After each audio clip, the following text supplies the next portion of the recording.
C'est un plaisir d'être à nouveau parmi vous. J'ai un très bon souvenir de la dernière fois où j'étais venu. Et là, quand on m'a demandé de revenir cette année sur un thème qui a à voir avec la vision, j'ai pris la chose au sérieux. Apparemment, je suis un des seuls à parler de ce qu'il y a à voir pour de vrai. Ou à ne pas voir d'ailleurs, comme on va s'en occuper maintenant. Et donc mon thème, mon titre, c'est « La physique dans le noir ». Alors avant de passer à la physique et pour détendre un peu l'atmosphère d'abord, je vais vous poser quelques questions qui n'ont pas grand-chose à voir avec la physique, mais qui vous permettront peut-être de réfléchir. Alors la première, c'est celle-ci. Pourquoi la surface d'une patinoire est-elle blanche ? Peut-on regarder un tamas noir dans le blanc des yeux ? Que se passe-t-il si on verse du vin blanc dans un entonnoir ? Pourquoi les baignoires et les urinoirs sont-ils blancs ? Peut-on utiliser du fer blanc pour faire une bassinoire, etc., etc. Bon, alors là, c'était juste le petit sourire pour commencer. Nous allons maintenant passer à des choses plus sérieuses. Et je vais commencer par une question qui pourra vous étonner parce qu'elle ne fait pas partie des questions qu'on a l'habitude de se poser, et qui est pourtant une question extrêmement profonde de la physique et de l'astronomie. C'est la question suivante: pourquoi fait-il noir la nuit ? Alors on me dirait, il fait noir la nuit parce que le soleil n'est pas là. Ouais, c'est vrai que le soleil n'est pas là. Ça, c'est la raison pour laquelle il n'y a pas de jour solaire, mais vous allez voir que la réponse à la question... D'abord que la question est une question légitime et importante, et ensuite que la réponse est loin d'être évidente. Alors, il y a évidemment plusieurs façons de répondre. Je vous livre celle-ci qui m'avait beaucoup amusé. La voilà. Alors, vous voyez, pourquoi la nuit tout est noir ? Demande le petit lapin à l'ours. Ben, c'est simple, répond-il. S'il y a un soleil, ben, il y a une ombre. S'il y avait deux soleils, il y aurait deux ombres. Et s'il y a des milliards de soleils, eh bien, il y a des milliards d'ombres, il n'y a plus que des ombres. Vous allez voir que ça n'est pas sans rapport avec la solution scientifique du problème. Bon, je passe sur une autre plaisanterie, et j'en arrive à ce qu'on peut appeler véritablement le paradoxe de la nuit noire. Alors ce paradoxe est attribué à un astronome qui s'appelle Heinrich Olbers, du début du XIXe siècle. Mais en fait, il est né avant, comme vous allez le voir, mais Olbers l'a exprimé sous une forme particulièrement claire et qui lui a valu de mettre son nom sur cette affaire-là. Alors voici ce qu'écrit Olbers en 1823. « S'il existe réellement des soleils disséminés dans la totalité de l'espace infini, ils s'y sont situés à des distances égales les uns des autres, plus ou moins. Leur nombre doit être infini, sous-entendu si l'espace l'est, et la voûte du Soleil doit apparaître aussi brillante que le Soleil, car toute droite que nous pouvons imaginer partant de notre œil aboutirait nécessairement sur une étoile fixe, et une lumière stellaire de même nature que celle du Soleil nous parviendrait de tout point du ciel. » Donc l'argument paraît assez irréfutable. Je le résume. Imaginez que l'espace est infini, que la densité d'étoiles soit à peu près constante, quelle que soit sa valeur, eh bien à ce moment-là, dans quelque direction que vous regarderez, votre œil finira par aboutir sur une étoile, et cette étoile aura la même brillance, sera beaucoup plus petite bien sûr, mais elle aura la même brillance que le Soleil, et ainsi toute la voûte céleste devrait nous apparaître avec la brillance du Soleil. Pour mieux comprendre cette affaire-là, il n'est que d'imaginer que vous remplacez le ciel par une forêt, et que vous trouvez au milieu d'une forêt. Eh bien, vous voyez que c'est exactement la même situation. Si la forêt est assez grande, et en particulier si elle était infinie, dans quelque direction que vous regardiez, votre œil tombera sur un tronc. Évidemment, si vous avez les troncs larges au premier plan, moins larges plus loin, encore moins larges, mais de proche en proche, vous finirez. Et c'est bien pour ça que dans une forêt profonde, votre regard a une portée limitée. Vous ne pouvez pas voir au-delà de la forêt. Pour voir au-delà, il faut imaginer que la forêt est limitée, que vous êtes dans un petit bois, vous êtes à la lisière de la forêt, et là, effectivement, votre regard peut échapper, se glisser entre des troncs et déboucher sur le ciel clair. Il y a une troisième possibilité pour expliquer pourquoi vous ne verriez pas l'ensemble de l'espace recouvert par des arbres. Ça serait d'imaginer qu'il y a beaucoup de brume et que cette brume vous cache les arbres lointains. Bon, je ne traiterai pas, dans le cas astronomique qui m'intéresse ici, je ne traiterai pas de cette possibilité-là qu'on peut éliminer, qui est intéressante, mais qu'on peut éliminer. Alors, vous voyez que le problème ne se pose en réalité que dès lors qu'on imagine que l'univers est effectivement infini. Si l'univers est fini, il n'y a pas de problème. C'est pour ça que ce problème de la nuit noire n'a surgi qu'à la Renaissance, au moment où on est passé du monde clos, celui dans lequel nous pensions vivre depuis Aristote jusqu'à la Renaissance. Et je vous montre là une image de la Renaissance, justement, Peter Appian, une cosmographie dans laquelle il dessine le système solaire tel qu'il est conçu à l'époque. Naturellement, la Terre est encore au centre. On est après Copernic, ou à peu près au même temps, mais ça n'a pas fait école.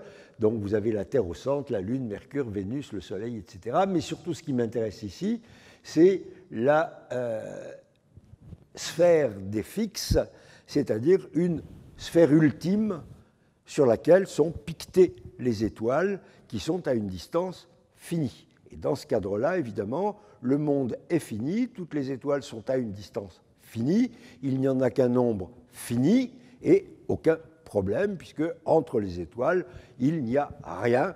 Votre regard passe au travers et va dans le 9e ciel, celui ciel cristallin, etc.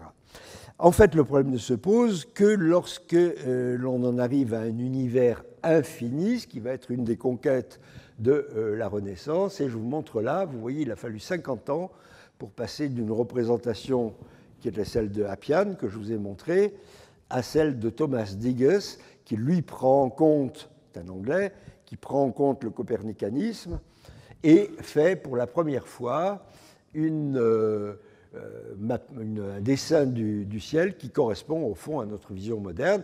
D'abord, le Soleil est au centre, pas de problème. Mercure, Vénus, la Terre avec la Lune qui tourne autour, les différentes planètes. On s'arrête à Saturne parce que c'est la dernière que l'on connaît à cette époque, mais surtout le point capital, c'est que tout ceci est entouré d'étoiles qui ne sont plus sur une sphère finie et qui s'étendent à l'infini.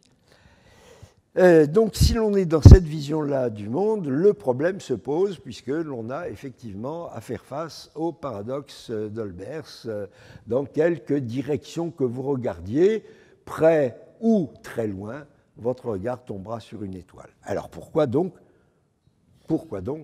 le ciel est-il noir la nuit?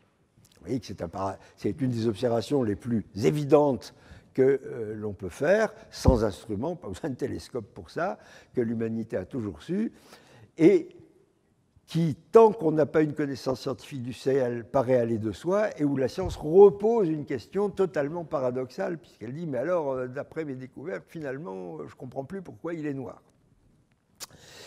Galilée va jouer un rôle intéressant dans la discussion de cette affaire-là, dans son fameux livre de 1609, qui est le recueil des observations, le Sidereus Nuncius, le messager céleste, qui est le recueil des observations qu'il fait avec le télescope. Eh bien, il va découvrir que la Voie lactée, loin d'être un continuum d'étoiles, comme nous en avons l'impression à l'œil nu, est en fait loin d'être un continuum de lumière, est en fait un semis d'étoiles, mais, alors c'est ce qu'il explique ici, ce que nous avons observé, en troisième lieu, c'est après les montagnes de la Lune et après les satellites de Jupiter, c'est l'essence ou la matière de la Voie lactée elle-même. Grâce à la lunette, on peut si bien fixer son regard sur elle que toutes les disputes qui, durant des siècles, ont torturé les philosophes sont détruites par l'évidence de la perception. La galaxie n'est en effet rien d'autre qu'un amas d'étoiles innombrables. Quelle que soit la région vers laquelle on dirige la lunette, aussitôt une immense foule d'étoiles s'offre à la vue. Autrement dit, si vous avez une lunette suffisamment précise, vous verrez les étoiles individuelles, mais à l'œil nu, vous voyez une sorte de fond continu qui, évidemment, si on se borne à la Voie lactée, est juste blanchâtre, mais si on imagine qu'il y a d'autres étoiles, d'autres galaxies derrière, on devrait avoir la brillance du Soleil lui-même. Alors ça pose des problèmes majeurs assez contemporains, et l'un d'entre eux, et pas des moindres, qui est Kepler. Et Kepler, malgré ses immenses mérites astronomiques, n'accepte pas cette idée d'un univers infini, en particulier à cause de cet argument-là. Et dans les œuvres de Kepler lui-même, on retrouve en 1596, dans Le secret du monde, on retrouve une image. Alors d'accord, on est dans un système copernicien, le Soleil est au centre, la Lune tourne autour de lui, la Terre tourne autour de lui avec la Lune, mais Kepler garde la sphère des fixes. Il est donc en régression par rapport à l'image de Thomas Digges que je vous avais montré, et il défend explicitement cet argument un peu plus tard contre Galilée, lui dit non, l'univers ne peut pas s'étendre à l'infini parce que sinon on verrait des étoiles absolument partout. Eh bien, il est intéressant de noter qu'avant qu'on ait une bonne solution scientifique du problème, il y a une intuition qui est venue, qui est une intuition poétique, qui est due à Edgar Poe, dans un livre très étrange qu'il a écrit en 1848, qui est une espèce de vision scientifico-mystique. Vraiment, c'est un livre bizarre. Edgar Poe a l'intuition de ce qui va devenir un peu plus tard la réponse à la question, puisqu'il écrit ceci. Si la succession des étoiles était illimitée, l'arrière-plan du ciel nous offrirait une luminosité uniforme, puisqu'il n'y aurait aucun point dans tout cet arrière-plan où n'existât une étoile. Ça, c'est le paradoxe d'Olbers, dans une formulation tout à fait équivalente. Et il ajoute, donc, dans de telles conditions, la seule manière de rendre compte des vides que trouvent nos télescopes dans d'innombrables directions est de supposer cet arrière-plan invisible placé à une distance si prodigieuse qu'aucun rayon en provenant n'ait encore pu en parvenir jusqu'à nous.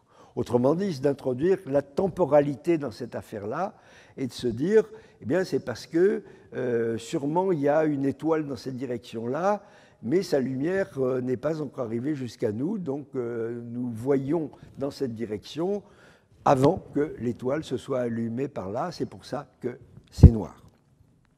Évidemment, ça repose sur l'idée fondamentale que la lumière se déplace à une vitesse finie. Si la transmission de la lumière était instantanée, nous verrions instantanément une étoile lointaine, où qu'elle soit, à quelque distance qu'elle soit. Tel n'est pas le cas, bien sûr, parce que la vitesse de la lumière est finie, elle se propage à une vitesse finie, très grande, vous le savez tous, 300 000 km par seconde, et ça, nous le savons quand même depuis 1676, grâce au physicien danois Rømer, et puis on a refait plein de mesures et d'expériences. Ce qui veut dire que la lumière d'une étoile située, par exemple, à 1 année-lumière, a mis 1 an pour nous parvenir, celle d'une galaxie située à 2 millions d'années-lumière a mis 2 millions d'années. Si je prends 2 millions d'années-lumière, c'est parce que c'est effectivement la distance de notre plus proche voisine, la grande galaxie d'Andromède, M31, que vous pouvez voir à l'œil nu les soirs d'été, comme une petite tache sur le ciel. Et c'est quand même quelque chose d'assez prodigieux que de se dire que la lumière, les photons qui rentrent dans votre œil à ce moment-là, sont partis il y a 2 millions d'années. C'est quand même une observation qui est un peu excitante pour l'esprit. Donc, voir loin, c'est voir tôt, et par conséquent, suivant l'intuition d'Edgar Poe à laquelle il s'agit maintenant de donner un contenu plus précis, la question, c'est de savoir quel est l'âge des étoiles, combien de temps elles mettent à vivre, depuis quand sont-elles nées, quand vont-elles mourir, etc. Et on en arrive ainsi à la solution moderne du paradoxe. Alors je ne détaille pas, je pourrais vous parler 1 heure de cette affaire-là, mais j'ai d'autres choses que je voudrais vous présenter. La solution moderne, c'est tout simplement que l'univers visible, et j'insiste bien sur ce point, l'univers visible est trop petit. En effet, l'univers est en expansion, ce qui veut dire que nous ne pouvons pas voir au-delà d'un horizon situé à quelques milliards d'années-lumière, parce que au-delà de cet horizon, la vitesse d'expansion est plus grande que celle de la lumière. C'est comme un tapis roulant, l'espace se dilate tellement vite que les photons n'arrivent plus à remonter, si j'ose dire, le courant de l'expansion. Et donc, notre vision de l'univers, bien que, suivant la plupart des théories cosmologiques modernes, cet univers est infini, notre vision est limitée à un horizon qui est de l'ordre de la dizaine de milliards d'années-lumière. Alors faites bien attention, quand vous lisez des articles de vulgarisation, on vous parle du rayon de l'univers, c'est une mauvaise formulation. L'univers est pour l'instant considéré comme infini, et l'on peut parler au plus du rayon, ou plutôt de la dimension, ça serait plus exact, parce que si on dit rayon, on a tendance à imaginer une boule dans le vide, ce n'est pas le cas. Bon, la dimension de l'univers visible, est de l'ordre de la dizaine de milliards d'années-lumière. Bien, mais pour que votre regard porte suffisamment loin pour que le ciel soit entièrement couvert d'étoiles, comme le voulait le paradoxe d'Olbers, un petit calcul que je vous épargne montre qu'il faudrait que votre regard puisse porter à 10 puissance 22 années-lumière, c'est-à-dire une dizaine de milliers de milliards d'années-lumière, ce qui est 1000 milliards de fois plus grand que la distance de l'horizon. Et donc ça veut dire que toutes les étoiles qui sont au-delà de l'horizon et qui seraient nécessaires pour rendre votre ciel effectivement complètement lumineux sont totalement invisibles parce qu'elles sont dans la région de l'univers qui nous fuit trop vite pour que nous puissions en recevoir de la lumière.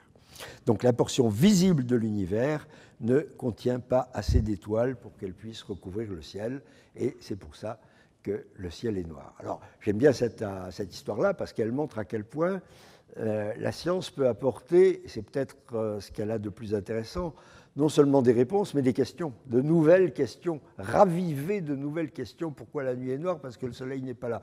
Ben non, ça ne suffit pas. En fait, la question est plus profonde, plus intéressante que ça, et demande qu'on y réfléchisse sérieusement. Je vous ai épargné les petits calculs pas trop compliqués qu'on peut faire pour s'en convaincre, mais ça rend les choses intéressantes à partir d'une observation. Vous voyez qu'il n'y a pas besoin toujours, pour évoquer des apports de la physique contemporaine, il n'est pas toujours besoin de faire appel à des observations faites avec des gigantesques télescopes en orbite, des choses comme ça. Quelquefois, de simples observations banales, faites par l'humanité depuis très longtemps, continuent aujourd'hui à receler des trésors de connaissances scientifiques.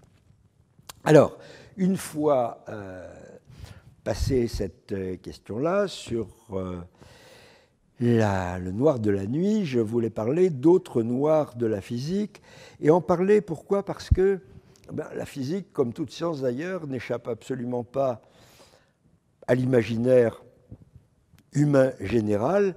Le noir nous fascine depuis très longtemps, précisément parce que la nuit est noire, et que la nuit, traditionnellement, nous sommes inquiets, nous avons peur, ou alors au contraire, nous la considérons comme un refuge. La nuit, c'est très ambigu, c'est à la fois le lieu des menaces et des inquiétudes, c'est aussi le lieu du repos et des engendrements.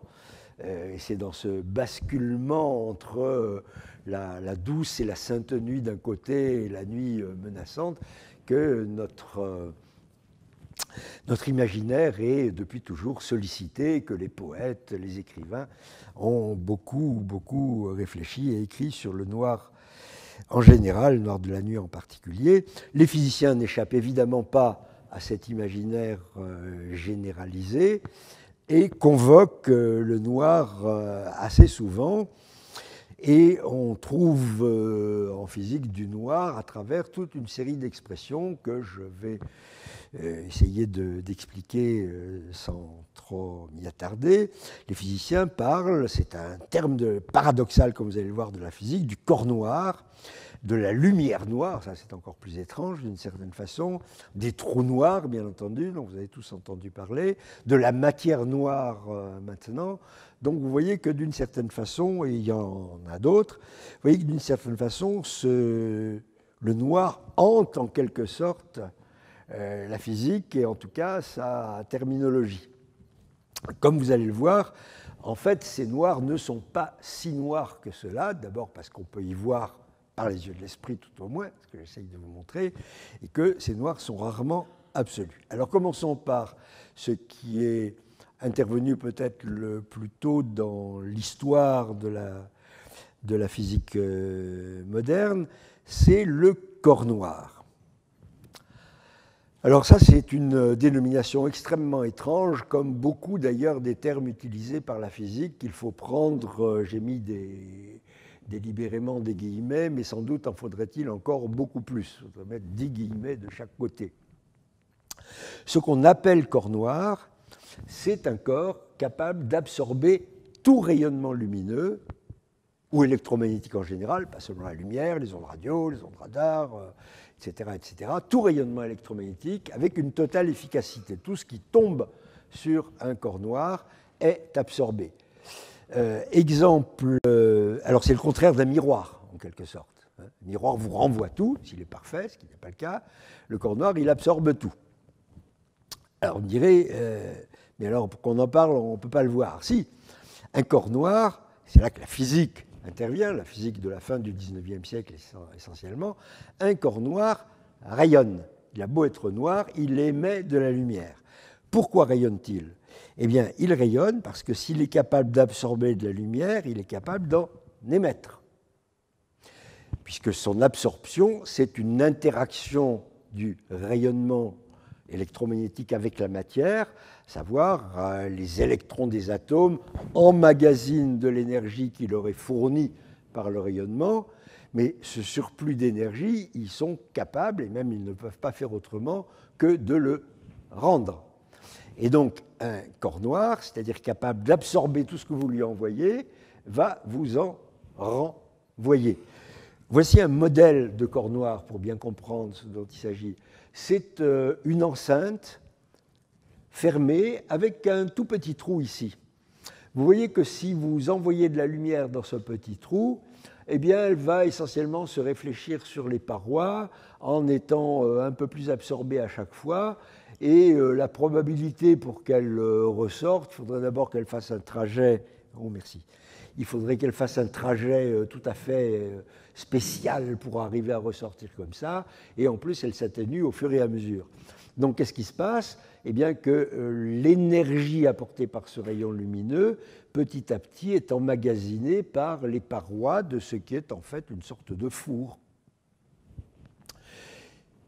Mais précisément, ce four va rayonner en son intérieur et une partie du rayonnement qu'il émet, en ce point-là par exemple, va arriver à ressortir. Et donc le problème du corps noir, c'est d'essayer de comprendre quel équilibre s'établit entre ce que vous lui envoyez, entre l'énergie que vous lui envoyez et celle qu'il va vous rendre.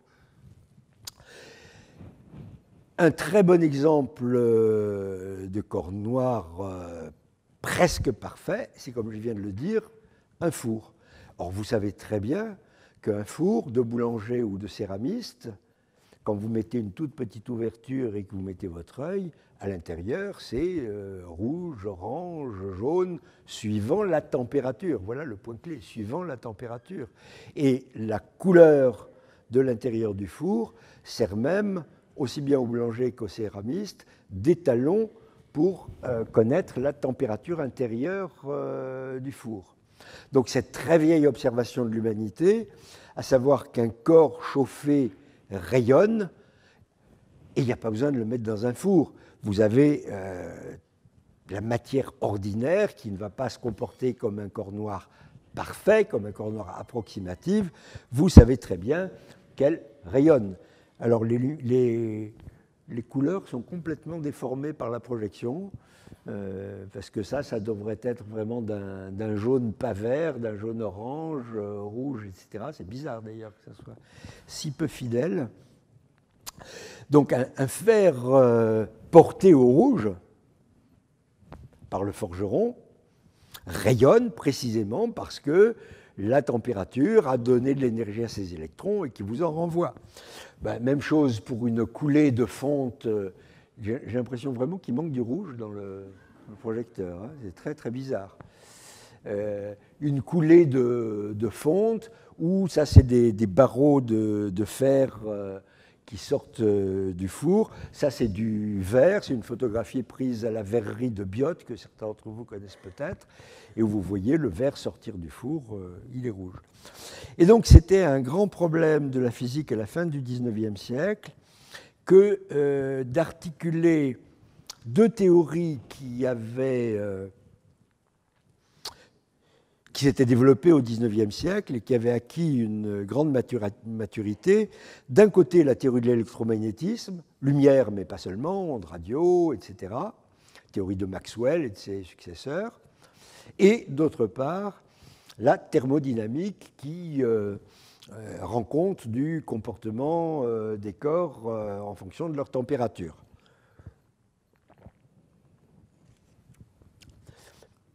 Et à la fin du XIXe siècle, on avait un vrai problème, parce qu'en mettant ensemble ces deux théories telles qu'on les connaissait, on aboutissait à un paradoxe, le paradoxe dit du corps noir précisément, suivant lequel il aurait dû rayonner une quantité d'énergie infinie, ce qui est absurde, bien sûr, et on n'arrivait absolument pas à rendre compte de cette simple observation. Vous voyez que là encore, une observation banale faite depuis la nuit des temps, depuis qu'il y a des artisans forgerons ou céramistes, savent que plus la température est élevée, plus on passe du rouge à l'orange, rouge sombre, rouge clair, orange, jaune, etc. Eh bien, la physique de la fin du XIXe siècle, malgré le développement de l'électromagnétisme, le développement de la thermodynamique, n'est pas encore capable de rendre compte de ce qui est à l'époque un fait expérimental, qui est ce qu'on appelle le spectre du corps noir, c'est-à-dire le rayonnement en fonction de la longueur d'onde à différentes températures. Alors vous voyez que plus un corps est chauffé, plus il rayonne, c'est-à-dire l'intensité lumineuse est plus grande pour une longueur d'onde donnée quand la température monte, et le maximum d'émission va vers les petites longueurs d'onde au fur et à mesure que la température s'élève. Là, on est dans l'infrarouge, là, on est encore un peu dans l'infrarouge, mais il y a une bonne partie de la lumière qui est dans le visible. Ce noir, il faut penser qu'il est rouge, hein. Et ce bleu, il faut penser qu'il est violet. Il y a un problème, là, il faudra que le projecteur soit vérifié. Et donc, ces courbes que les physiciens de la fin du XIXe siècle connaissent à peu près expérimentalement, avec une précision suffisante, sont inexplicables par la physique classique, parce qu'elle prédit en fait une envolée infinie de cette courbe. Elle n'arrive pas à rendre compte du fait qu'il y ait une longueur d'onde pour laquelle l'intensité lumineuse est maximale, que cette longueur d'onde d'intensité maximale se déplace au fur et à mesure que la température monte du rouge vers le bleu, etc. Donc elle n'arrive pas à rendre compte du fait que la couleur du corps noir dépend de sa température. Vous voyez que je mets bien des guillemets à corps noir, il faut entendre noir comme absorbant. C'est simplement une terminologie qui est restée valable, comme il y en a beaucoup de terminologies fallacieuses en physique. Trou noir, vous verrez, c'est pareil. C'est un peu tard pour changer, mais il faut vraiment comprendre la chose. Alors effectivement, la couleur d'un corps chaud permet en fait d'évaluer sa température en fonction de justement la couleur qu'il émet. Et c'est ainsi, par exemple, que si vous prenez, là c'est en ce qui concerne tout simplement, c'est vraiment pas très lisible, si vous passez du rouge cerise là à un jaune très clair, voire une sorte de blanc, en fonction de la température, là c'est en degrés Celsius, là c'est en degrés Fahrenheit. C'est effectivement un tableau de ce genre-là qui permet de voir, si j'ose dire, d'avoir un thermomètre visuel qui permet de voir la température à l'intérieur d'un four. Mais ça marche pour les étoiles aussi. Voilà le spectre de différentes étoiles. Alors là, ça devrait être rouge, encore une fois. Vous avez 3 étoiles, Antares, le Soleil et l'épi de la Vierge, et qui sont respectivement, Antares, une étoile rouge, vous pouvez la voir de vos yeux, hein, l'été, c'est l'œil du Scorpion, qui est vers le sud en plein été, c'est une étoile vraiment rouge. Elle est rouge pourquoi? Parce que sa température n'est pas très élevée, donc elle rayonne avec une couleur qui correspond à ça. Le Soleil, qui a une température de surface de l'ordre de 6000 degrés, rayonne essentiellement dans le jaune et le blanc, et Spica, qui est une étoile extrêmement chaude, 23 000 degrés, rayonne essentiellement dans le bleu. Alors, c'est le contraire des robinets de baignoire. Hein. Quand c'est rouge, c'est froid, quand c'est bleu, c'est chaud. Les étoiles. Hein. D'accord ? Une étoile bleue est toujours une étoile très chaude. L'étoile rouge, c'est une étoile relativement froide. Bon, et cette question de savoir d'où viennent ces courbes, comment elles s'expliquent, a été à l'origine de l'invention de la théorie quantique, du développement de la théorie quantique par Max Planck, qui en 1900 a émis une théorie tout à fait révolutionnaire, sur laquelle je ne vais pas insister, mais il est parti de l'hypothèse que les échanges entre la matière et le rayonnement ne se faisaient pas de façon continue, mais se faisaient de façon discontinue, discrète, qu'il y avait des petits paquets d'énergie qu'il appelait des quanta. Quantum en latin, c'est une petite quantité, c'est le même mot que quantité, et d'où est née la théorie des quanta, devenue depuis la théorie quantique. Elle trouve donc son origine, bien qu'elle nous serve aujourd'hui essentiellement à rendre compte du monde microscopique, à expliquer le comportement des atomes, des molécules, et même des parties à l'intérieur du noyau atomique, etc. Il convient de ne pas oublier qu'elle est née au départ d'une contradiction, d'un paradoxe qui a trait à la physique la plus macroscopique. Et donc il ne faut pas penser que cette théorie quantique, un peu sophistiquée, j'en parlerai pas plus ici, est réservée au monde microscopique. Elle a une importance capitale pour bien des aspects du monde tel que nous le vivons à notre échelle, voire beaucoup plus grande quand il s'agit des étoiles. Pour vous donner un autre exemple qui n'a rien à voir avec mon propos aujourd'hui, eh bien expliquer pourquoi la matière est dure, cette matière-là, celle que nous touchons, sur laquelle nous sommes assis, notre corps, requiert la théorie quantique, parce que vous savez, on le dit très souvent, qu'un atome, c'est extrêmement ténu. Vous avez un noyau très très serré qui occupe en dimension à peu près 100 millième ou 1 millionième de la taille de l'atome, et autour vous avez un nuage électronique qui est extrêmement ténu, etc. Autrement dit, un atome, c'est une structure qui est largement vide, pour employer un mot simple. Et donc il est très difficile de comprendre, si vous n'avez que des images liées au monde que vous connaissez en tête, pourquoi les atomes de votre doigt ne sont pas capables de passer à travers les atomes de votre table. On pourrait penser que c'est un peu comme si je jette 2 poignées de sable, je vais sur la plage, je jette une poignée de sable, mon copain aussi, on les lance l'une contre l'autre. L'énorme majorité des grains de sable passeront au travers les uns des autres et ne se rencontreront pas. Donc il faut essayer de comprendre pourquoi la matière est dure, et ça exige de passer par la théorie quantique, et donc la théorie quantique n'est pas seulement une théorie du monde microscopique. Alors, je n'insiste pas sur ce point-là, mais vous voyez que cette affaire du corps noir a joué un rôle très très important, capital même dans l'histoire de la physique, et nous explique bien des choses que nous observons tous les jours. Alors, pour vous montrer à quel point tout ceci travaille dans l'imaginaire des physiciens, empruntant, les physiciens sont des gens comme les autres, donc leur imaginaire est nourri de l'imaginaire collectif, mais en retour, le nourrit aussi. Et voilà comment le corps noir revient. Vous avez un parfum qui est noir, vous avez une voiture qui s'appelle d'ailleurs Black Body, le corps noir, hein, les guitares, corps noir, et la mode, vous voyez, Black Body, superbe short noir de ce beau jeune homme, jusqu'à des œuvres d'artistes contemporains, garçon qui s'appelle Jean-Claude Ferry en 1985, qui a fait des œuvres un peu ironiques et qui s'appelle Le rayonnement du corps noir. Évidemment, c'est une petit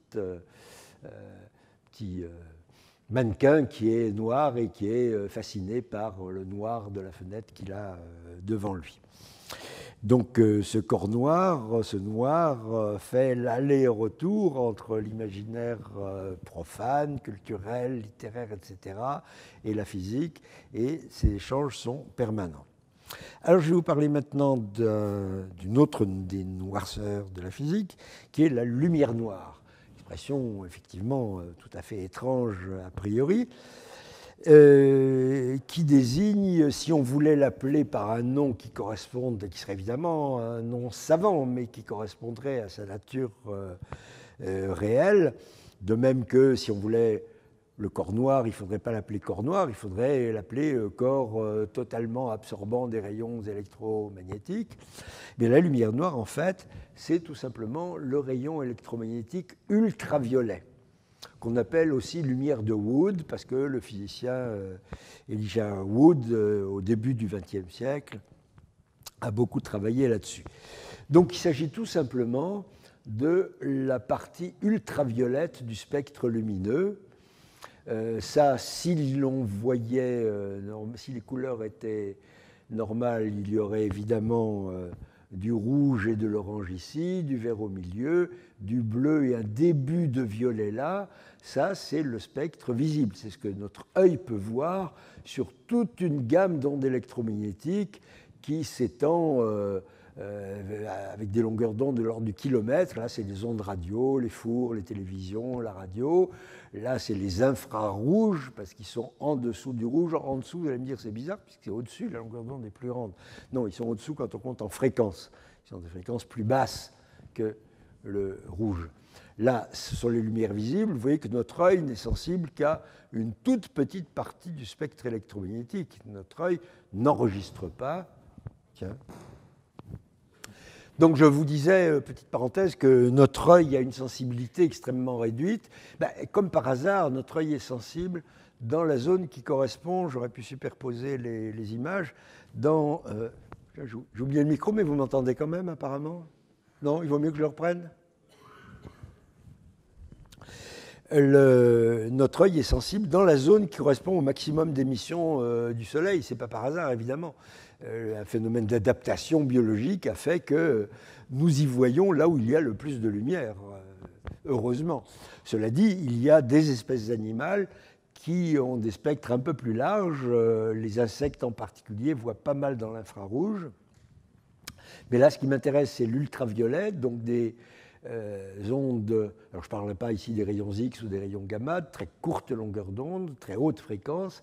La zone qui est juste à côté du spectre visible, la zone des ultraviolets ici, donne une lumière qui n'est pas directement enregistrable par notre œil, mais qui a des effets visibles. Si vous éclairez avec de l'ultraviolet invisible un certain nombre de matériaux, vous avez des effets de fluorescence. Alors, voici un projecteur en ultraviolet. Il ne projette pas seulement de l'ultraviolet, parce que vous n'arrivez pas à couper complètement, il projette un peu de vrai violet, c'est pour ça qu'il vous apparaît comme ça, mais le maximum de son intensité est totalement invisible, il est dans l'ultraviolet. Et certains cristaux, comme celui-ci par exemple, éclairés par la lumière ultraviolet, dans le noir le plus complet, vont devenir fluorescents parce que l'interaction de cette lumière ultraviolette avec les atomes du cristal vont lui permettre de réémettre une lumière dans le visible. Le cristal, en quelque sorte, va faire une conversion, il va transformer les photons ultraviolets qui vont exciter ces électrons, et ces électrons, en se désexcitant, rendant de l'énergie, vont vous rendre de la lumière visible. Et donc, cette lumière noire, vous comprenez pourquoi on l'appelle comme ça, parce qu'elle n'est pas visible en tant que telle, permet d'avoir des effets lumineux assez spectaculaires. Elle est souvent utilisée d'ailleurs dans le monde du spectacle. Ça, non, ça, c'est pas le monde du spectacle, ça, c'est le monde des entomologistes la nuit qui utilisent la lumière ultraviolette pour éclairer un écran sur lequel les bestioles vont venir se coller.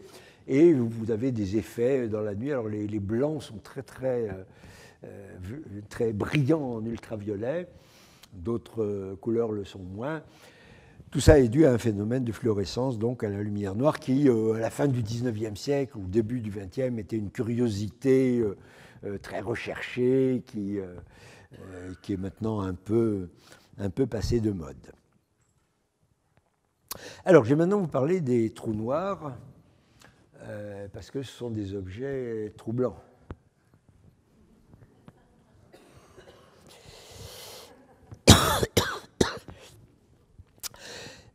Commençons par un petit rappel de théorie de la gravitation classique, ce que Newton nous a appris.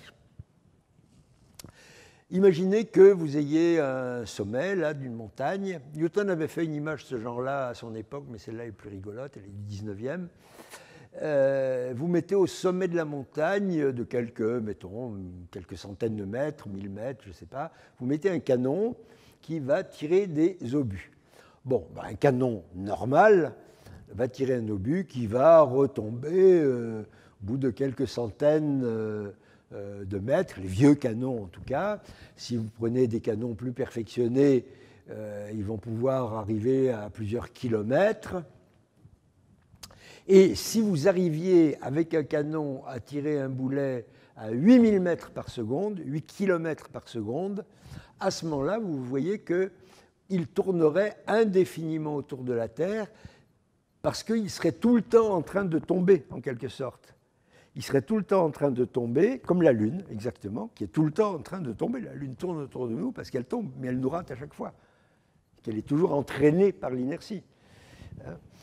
Et il faut 8 km par seconde quand on n'est pas trop loin de la surface de la Terre pour mettre en orbite un boulet autour de la Terre. Alors évidemment, avec des canons, ce n'est pas possible pour deux raisons. La première et la plus fondamentale, c'est qu'un canon ne peut pas tirer à ces vitesses-là, des boulets à 8 km par seconde, et que ensuite, si vous le mettez à une altitude de quelques centaines ou même quelques kilomètres, vous êtes dans l'atmosphère qui va terriblement freiner votre projectile et le faire retomber.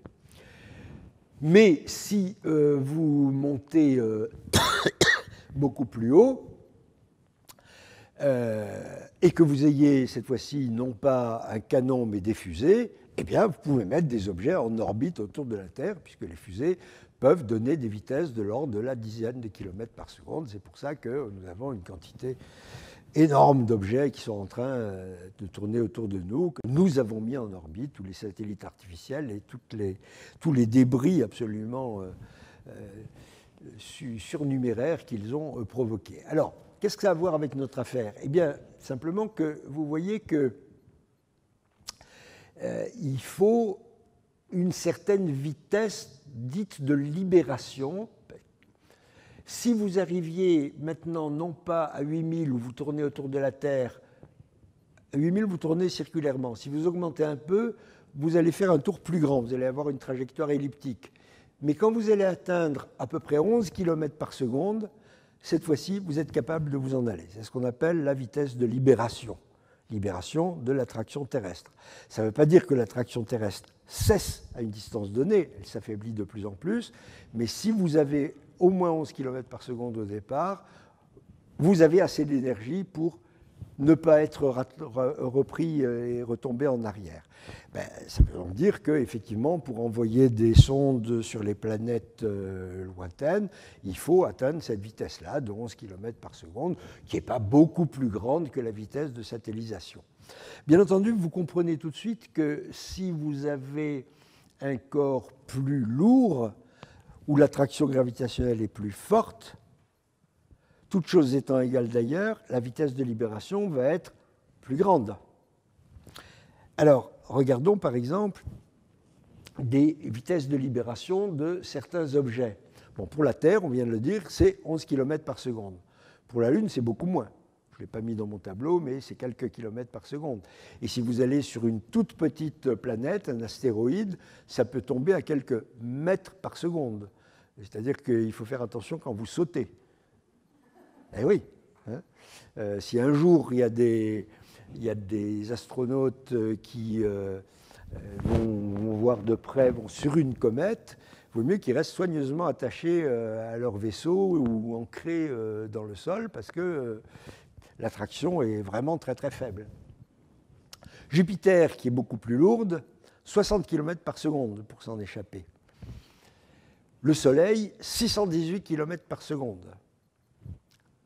Sirius B, qui est une naine blanche, qui n'est pas beaucoup plus lourde que le Soleil, mais qui est beaucoup plus dense, c'est-à-dire beaucoup plus petite. Pour s'en échapper, vous êtes beaucoup plus près du centre de l'étoile, et donc l'attraction gravitationnelle est beaucoup plus forte.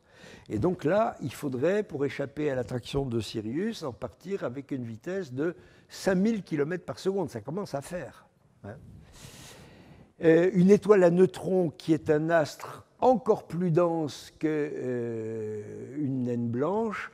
Ce sont aussi bien les naines blanches que les étoiles à neutrons sont des résidus d'explosion d'étoiles. Une supernova, quand une étoile explose, elle éjecte une bonne partie de sa masse et le reste se contracte, s'effondre. Il y a deux stades d'effondrement possibles. L'un où on arrive à un objet qui a des dimensions de l'ordre d'une planète, c'est Sirius, et l'autre, les étoiles à neutrons, qui sont encore beaucoup plus petites, qui mesurent de l'ordre de quelques dizaines de kilomètres. Imaginez toute la masse du Soleil concentrée dans une sphère qui a, mettons, 10 km de rayon. Ce sont des astres d'une densité que nous avons peine à imaginer. En fait, ce sont comme de gros noyaux atomiques, un noyau de 10 km au lieu d'être un noyau tout petit.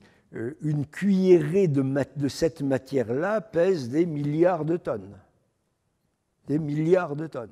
Hein. C'est vous dire qu'évidemment, l'attraction gravitationnelle est extrêmement puissante et que typiquement, elle peut atteindre 100 000 km par seconde. 100 000 km par seconde, c'est le tiers de la vitesse de la lumière. Et donc, il n'est pas trop difficile après ça de se demander ce qui se passe si vous avez une vitesse de libération qui est supérieure à 300 000 km par seconde. Et c'est ce qu'on appelle un trou noir. Pourquoi ? Eh bien, parce que même la lumière ne peut pas s'en échapper. Aucun objet matériel ne peut dépasser cette vitesse limite, 300 000 km par seconde. Pourquoi ? On peut en discuter après si ça vous intéresse. C'est un fait en tout cas.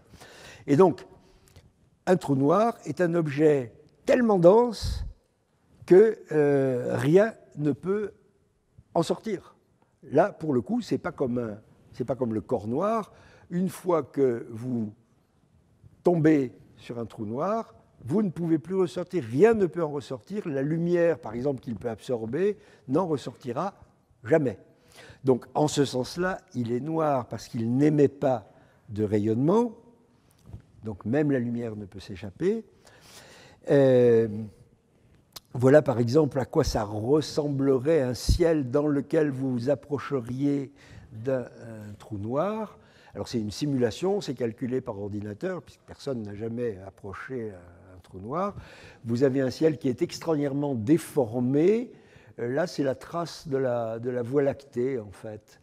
un ciel qui est totalement déformé parce que les trajectoires lumineuses au voisinage du trou noir ne sont plus du tout des lignes droites, elles sont très courbées, donc vous avez des effets d'optique incroyables. Et puis vous avez une zone dont rien ne sort, qui est totalement noire. Alors, noir, oui, mais trou, il y a dedans des milliards de tonnes de matière. Donc, quand vous dites trou noir, vous avez tendance à penser à du vide. Un trou, c'est quelque chose où il n'y a rien. En l'occurrence, ça n'est pas le cas. Vous avez la masse de l'étoile qui s'est effondrée, qui est dans ce trou noir. Donc, la terminologie trou noir est un peu douteuse. En fait, un des premiers à avoir imaginé ce genre de phénomène, mais à une époque où on était à la fin du XVIIIe siècle et où on ne savait pas encore que la vitesse de la lumière qui avait été mesurée, on la connaissait, on ne savait pas encore que c'était une limite absolue. C'est un astronome qui s'appelait Lalande et il avait imaginé ce qu'il appelait, lui, des astres occlus, victimes d'une occlusion. Ils s'étaient refermés sur eux-mêmes, rien ne sortait. Joli, un astre occlus, et serait plus fidèle d'une certaine façon que trou noir. Alors, cela dit, ces trous sont noirs d'un certain point de vue quand vous regardez dans cette zone centrale, mais ils ne sont pas si noirs que ça dans leur voisinage, parce que, voilà, c'est une image d'artiste, mais c'est un peu l'image qu'on aurait de la zone entourant un trou noir. Il y a au milieu un petit trou noir qui est par là, qui est vraiment la zone noire, et autour un gigantesque tourbillon de matière, parce que la force d'attraction de cet astre occlus est gigantesque, et donc il y a un tourbillon de matière absolument incroyable autour, et suivant des procédés, des processus physiques compliqués que je ne détaille pas, vous avez des jets de matière extrêmement puissants qui s'échappent des deux côtés. Donc rien ne sort de la zone centrale qui est le trou noir, mais la zone extérieure est le siège de mouvements incroyablement violents et de phénomènes d'une énergie absolument considérable qui ont une importance en astrophysique. Donc ils ne sont pas si noirs, et comme je viens de le dire, ils ne sont pas si vides, puisque les trous noirs au centre des galaxies ont couramment des masses de quelques millions de masses solaires, le Soleil en lui-même une masse très importante. Là encore, l'idée du trou noir a fait florès, elle est retournée dans la culture ambiante, et elle a donné en particulier des disques de musique pop, Black Hole. Ça, c'est un film de science-fiction. Ça, c'est encore un groupe musical. Black Hole, enfin bref, ça a été exploité, même une sorte de, je ne sais même plus ce que c'est un produit de nettoyage qui s'appelle Black Hole. Voilà. Ah oui, c'est ça, c'est parce que c'est un produit, voilà, c'est ça, c'est un produit pour nettoyer les voitures noires, pour les lustrer. Voilà. Donc si vous avez des voitures noires, vous pouvez acheter du Black Hole pour les nettoyer. Et puis pour vous donner une autre image de la façon dont ça alimente l'imaginaire, je voudrais vous montrer alors, est-ce que j'y arrive? Voilà. Ça, c'est la récréation d'un petit film.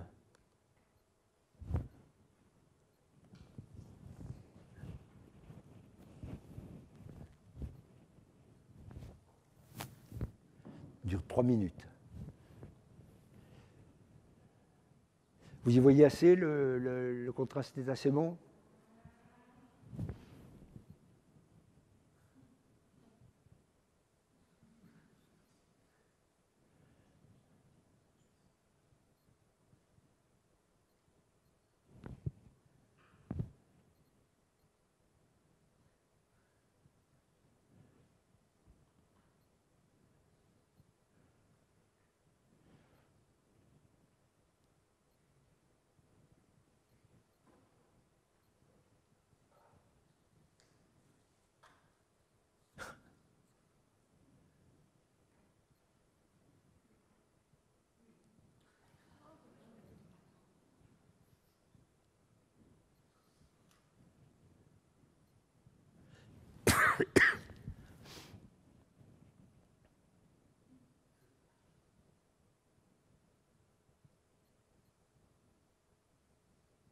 J'aime bien l'acteur, il est très bien.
Voilà.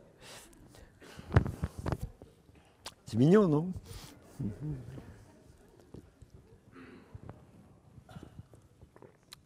Alors, je voudrais terminer en vous disant quelques mots, mais quelques mots seulement, comme vous allez le voir, du noir tel qu'il se manifeste dans la physique moderne, ce qu'on appelle la matière noire cosmologique. Alors, d'où vient cette idée qu'il y a dans l'espace autour de nous une matière qu'on appelle noire, tout simplement parce qu'on ne la voit pas.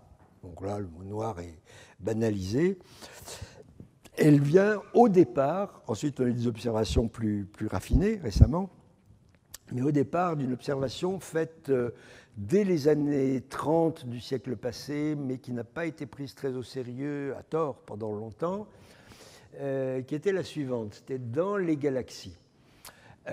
Avec la loi de Newton qui est écrite ici, invisible mais ce n'est pas grave, on peut déduire la masse d'une galaxie en étudiant ce qu'on appelle les courbes de rotation, c'est-à-dire la vitesse de rotation des étoiles autour du centre de la galaxie en fonction de leur distance au centre.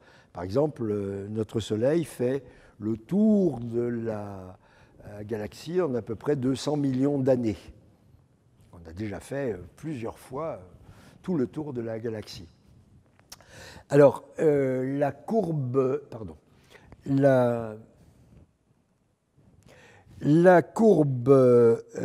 effective, celle que l'on mesure, c'est à peu près ça. Pour la vitesse de rotation autour du centre croît très vite quand on s'éloigne du centre, et puis elle descend lentement après. Or, si on utilise les équations de Newton qui permettent de faire la mécanique de toute cette affaire-là en y mettant les densités de matière observées, c'est-à-dire ce que nous voyons comme matière, à savoir les étoiles, les nuages de poussière, les masses de gaz, etc., eh bien, on prédit une courbe de ce genre-là, qui est très différente de la courbe observée. Et c'est valable pour la plupart des galaxies proches qu'on a pu observer de cette façon-là. Et ce désaccord a troublé les gens pendant longtemps. D'abord, on a essayé de dire les observations ne sont pas très bonnes, les mesures ne sont pas correctes, les calculs sont... Et jusqu'à ce que dans les années, mettons à partir des années 80, on se dise, ben oui, il y a quand même un problème là, les observations s'étaient accumulées, les calculs avaient été faits et refaits, et décidément, ça ne collait pas. Et donc, la seule solution plausible qu'on ait trouvée jusqu'à présent, c'est d'imaginer qu'il y a, au sein même des galaxies, beaucoup plus de matière que ce que nous croyons, et que cette matière, nous n'arrivons pas à la voir. C'est ce qu'on appelle la matière noire. Et à l'heure actuelle, personne ne sait de quoi il s'agit. C'est rajouté à ceci un peu plus tard ce qu'on appelle l'énergie noire et qui vient d'une observation différente, je ne vais pas en parler trop longtemps, c'est que notre univers semble se dilater plus vite qu'on ne pourrait le penser, qui a donc une source d'énergie supplémentaire par rapport à celle que nous la connaissons, qui alimente ce mouvement d'expansion. Et alors, la chose absolument extraordinaire, la grande découverte scientifique, une des très grandes découvertes scientifiques de la fin du XXe siècle, c'est que nous ne savons pas grand-chose sur l'univers. Que ce qu'on a appris, ce dont on était très très fiers pendant plusieurs décennies, oui, nous savons que la matière est faite d'atomes et de molécules, nous savons que dans les atomes il y a des noyaux, qu'à l'intérieur de ces noyaux il y a des protons, qu'à l'intérieur de ces protons il y a des quarks, nous comprenons comment la matière fonctionne, c'est une bonne théorie, la théorie quantique qui rend compte, puis dans l'espace c'est pareil, on sait comment fonctionne une étoile, on sait même à peu près comment fonctionne un quasar, etc., etc. Et bien tout ça ne concerne qu'une fraction minime de ce qui constitue l'univers. En fait, vous avez la répartition suivante. Si vous prenez ce camembert comme représentant l'ensemble du contenu énergétique de l'univers, masse et énergie, c'est pareil, vous le savez, à cause de E = mc2, l'énergie noire qui meut l'expansion accélérée de l'univers correspond à peu près aux 3/4. Nous n'avons aucune idée de ce que c'est. La matière noire correspond à un peu moins d'1/4. Nous n'avons aucune idée de ce que c'est.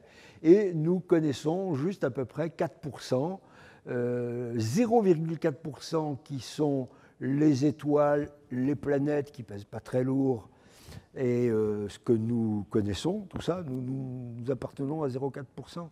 Et puis il y a 3,6% qui sont le gaz intergalactique, qui est extrêmement diffus, mais très abondant sur des grandes distances, et qui correspond à une sorte de matière que nous connaissons. Mais la matière telle que nous la connaissons, ça veut dire 4% du contenu de l'univers. Et nous en sommes là aujourd'hui.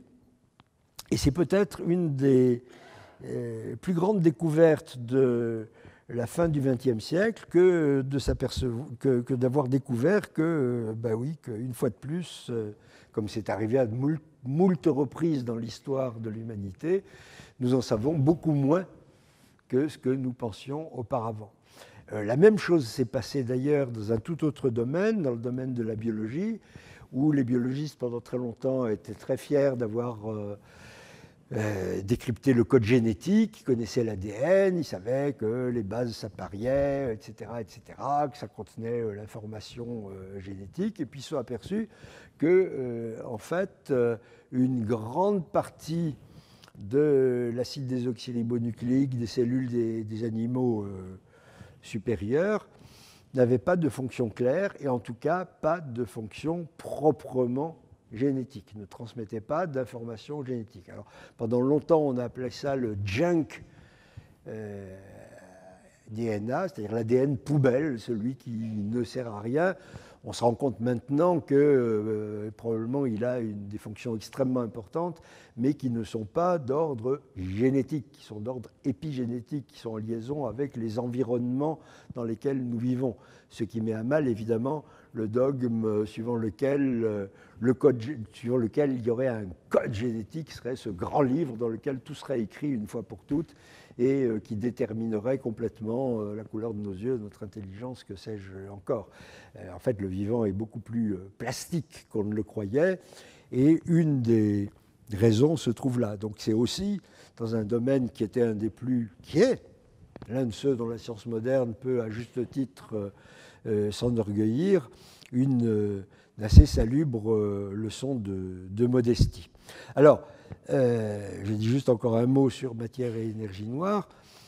Dire que les phénomènes observés, c'est-à-dire par exemple les courbes de rotation anormales des galaxies, sont dues à de la matière noire, dire que l'expansion accélérée de l'univers est due à de l'énergie noire, ce sont les interprétations les plus simples que l'on peut donner, mais qui se heurtent au fait que malgré des efforts considérables, vous pouvez l'imaginer, depuis une vingtaine d'années, nous n'avons découvert rien qui nous permette de toucher du doigt cette affaire-là. Il y a des tas d'expériences, il y a des tas d'hypothèses sur la nature de cette matière noire qui seraient faites de particules un peu bizarres qui ne seraient pas les mêmes que celles de notre matière ordinaire. Les théoriciens ne sont jamais en peine pour inventer des particules étranges.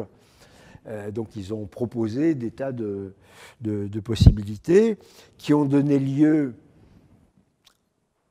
à des expériences tentant de les mettre en évidence. Aucune de ces expériences, depuis 20 ans, malgré des sensibilités toujours plus grandes, des raffinements toujours plus poussés, n'a rien donné. Tant et si bien qu'il n'est pas impossible, c'est une des directions dans lesquelles cherchent un certain nombre de gens, que, en fait, cette interprétation des observations par l'existence de matière et d'énergie ne soit pas la bonne. Comme je vous l'ai dit dans le cas des courbes de rotation des galaxies, l'anomalie, la différence entre les courbes prédites et les courbes observées, vient de l'application des lois de Newton. Bon, même raffinées par la relativité générale, etc. Donc, il se pourrait que ce soit ces lois qui soient en cause, qu'il n'y ait pas besoin d'inventer d'autres formes de matière, qu'il faille simplement changer les lois fondamentales. C'est plus facile à dire qu'à faire, parce que nous avons d'autres bonnes raisons de leur faire relativement confiance et on ne peut pas les changer n'importe comment comme ça. Il y a des contraintes très fortes que nul jusqu'à présent n'a réussi à surmonter. Il y a eu des propositions qui s'appellent théorie newtonienne modifiée, etc., mais qui pour l'instant ne sont pas très convaincantes. Et il se pourrait que du côté de l'énergie noire, ça soit pareil. C'est-à-dire que ce camembert-là ne reflète peut-être pas l'existence d'une vraie matière noire ou d'une vraie énergie noire. Il reflète tout simplement le fait que 96%, nous ne savons pas ce que c'est, ou alors 96% des théories nous échappent pour interpréter ce que nous voyons. Donc, ce n'est pas nécessairement le contenu matériel de l'univers que nous ne comprenons pas. Il se peut que ce soit dans l'ordre purement théorique que nos interprétations soient pour l'instant extrêmement limitées. Bon, mais je crois que je vais m'arrêter là en terminant encore sur un clin d'œil en vous disant que la physique n'est évidemment pas la seule à pouvoir parler du noir, parce qu'il y a noir et renoir. Je vous remercie.